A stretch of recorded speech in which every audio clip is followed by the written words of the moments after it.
کیا آپ جانتے ہیں کہ اسلامی تاریخ میں وہ کون سے واحد صحابی ہیں جن کا نام قرآن مجید میں آیا ہے؟ چلیے دیکھتے ہیں آپ کو ان کا نام معلوم ہے یا نہیں۔ آپ کے پاس 4 آپشنز ہیں۔ آپشن اے حضرت ابو بکر صدیق، آپشن بی حضرت عمر فاروق، آپشن سی حضرت زید بن حارثہ، آپشن ڈی حضرت علی رضی اللہ عنہ۔ صحیح جواب سوچنے کے لیے آپ کے پاس 5 سیکنڈ کا وقت ہے۔ اپنا جواب جلدی سے کمنٹ باکس میں لکھیں۔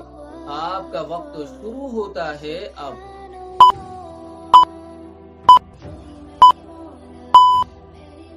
صحیح جواب ہے آپشن سی حضرت زید بن حارثہ۔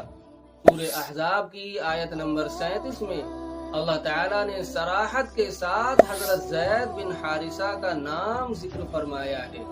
اگر آپ کو یہ معلومات اچھی لگی ہو تو اسے دوسروں کے ساتھ شیئر ضرور کریں۔